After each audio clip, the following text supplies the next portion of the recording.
मैं डॉक्टर संजीव कुमार दास, आयुर्वेद काय चिकित्सक यानी आयुर्वेद मेडिसिन के विशेषज्ञ रूप में श्री श्री आयुर्वेदा हॉस्पिटल जो कि श्री श्री यूनिवर्सिटी में है, अपने उड़ीसा में है, वहाँ काम कर रहा हूँ मैं। आज मैं आप लोगों को एक बर्निंग बीमारी जो कि सब लोगों को हो रहा है इसके बारे में बताना चाहता हूँ। वो बर्निंग डिजीज़ है क्या? वो है अपना ब्लड प्रेशर।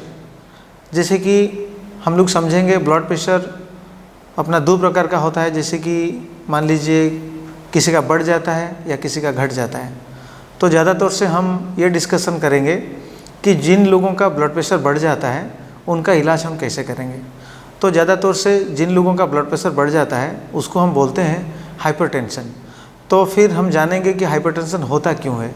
ये हाइपरटेंशन का बहुत सारा कारण है। जैसे कि कोई डिजीज़ के हिसाब से हाइपरटेंशन हमको होता है या ब्लड प्रेशर होता है, नहीं तो इंडिविजुअली ब्लड प्रेशर हो जाता है। जैसे कि मैं आपको एक एग्जांपल देता हूँ। मान लीजिए किसी का किडनी डिजीज़ है तो उसी से भी ब्लड प्रेशर बढ़ने का चांस है, और इंडिविजुअली भी ब्लड प्रेशर बढ़ जाता है। किसी का कोलेस्ट्रॉल ज़्यादा हो गया तो उसी से भी ब्लड प्रेशर बढ़ जाता है। शरीर में बहुत सारी बीमारियाँ हैं, उसके कारण स्वरूप ब्लड प्रेशर बढ़ता है। और अगर आप कुछ ज़्यादा स्ट्रेस लेते हो या टेंशन लेते हो तो भी ब्लड प्रेशर बढ़ जाता है।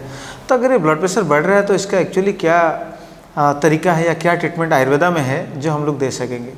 तो ब्लड प्रेशर जो बढ़ रहा है तो कारण के हिसाब से हम लोग ट्रीटमेंट दे रहे हैं। जैसे मैं आप लोगों को पहले आ रहा हूँ, मान लीजिए किसी का स्ट्रेस के कारण ब्लड प्रेशर बढ़ जाता है तो इसका फिर आयुर्वेद में क्या इलाज होता है।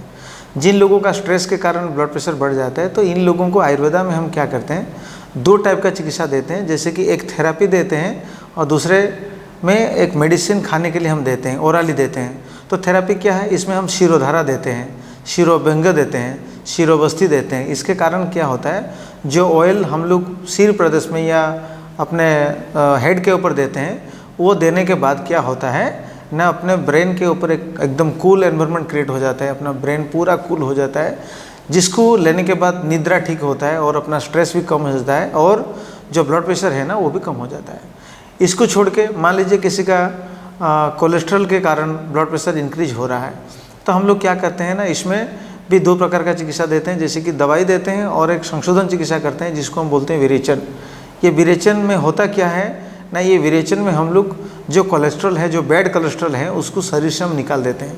कैसे निकाल देते हैं ना, इसका पूरा प्रोसीडियर है जो पहले फॉलो करना पड़ता है। पहले हम लोग अपना डाइजेस्टिव कैपेसिटी को देखते हैं, इसके बाद शरीर के अंदर मेडिकेटेड घी को हम छोड़ेंगे, फिर मेडिकेटेड घी जाके जो बैड कोलेस्ट्रॉल डिपॉजिट हुआ है वो सबको लेके फिर आएगा अपना आंत्र तक, और कुछ दवाई है उसको मिला के देने के बाद वो अपना आंत्र से निकल जाता है अपना जितने सारे टॉक्सिन्स है, जिसको हम बोल सकते हैं कि बैड कोलेस्ट्रॉल। अगर ये बैड कोलेस्ट्रॉल एक साथ जाता है तो अपना ब्लड प्रेशर में भी कमी हो जाता है और फ्यूचर में किसी का अगर हार्ट अटैक और हार्ट का प्रॉब्लम बीमारी होने का जो चांस है वो नहीं होता है। मान लीजिए अपना किडनी का बीमारी है, इसके बाद ब्लड प्रेशर किसी का बढ़ गया तो फिर इसका क्या इलाज करेंगे।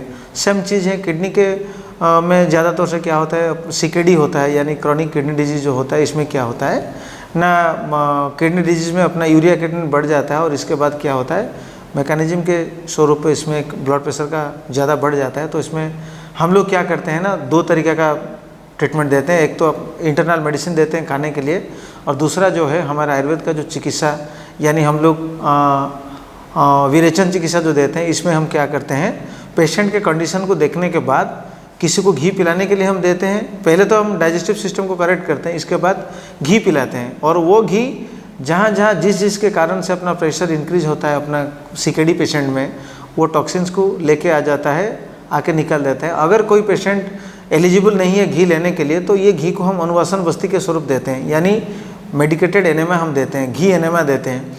और घी एनेमा देने के बाद सारे टॉक्सिन्स को जब ये पूरा अंतर तक आ जाता है तो उसको हम निकाल देते हैं। तो ये सारे चिकित्सा आयुर्वेद में है। इसके ये था हमारा थेरापी था, ये हमारा था अपना जो पंचकर्मा थेरापी में बोला। इसके बाद जो दवाई में बोला तो बहुत सारे दवाई हैं, जो दवाई हम लोग क्या कारण के हिसाब से जो ब्लड प्रेशर होते हैं उसी कारण को देख के हम देते हैं। जैसे कि पहले मैं बोला स्ट्रेस के कारण होता है, तो स्ट्रेस को कंट्रोल करने के लिए हम लोगों के पास बहुत सारा दवाई हैं। जैसे कि हम लोग तगर देते हैं खाने के लिए, टगर का कुछ दवाई है। हम लोग अश्वगंधा देते हैं, शतावरी देते हैं, ठीक है, रुद्राक्ष का कुछ देते हैं, जटामांसी देते हैं हम लोग, खुरासानी जवानी देते हैं हम लोग। ऐसे बहुत सारे दवाई हम खाने के लिए देते हैं।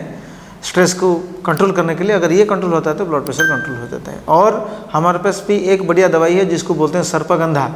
ये सर्पगंधा लेने के बाद भी अपना ब्लड प्रेशर कंट्रोल हो जाता है। जो सर्पगंधा स्ट्रेस को भी रिलीज करता है, अपने को निद्रा ठीक देता है और ब्लड प्रेशर के जो स्तर जो बढ़ जाता है उसको भी घटा देता है, और जिसके कारण भी होना क्यों। तो मेरे हिसाब से मैं आपको ये बोलना चाहता हूँ कि किसी कारण से भी अगर आपके शरीर में ब्लड प्रेशर की स्तर या ब्लड प्रेशर बढ़ जाता है तो डरने की कोई भी ज़रूरत नहीं है।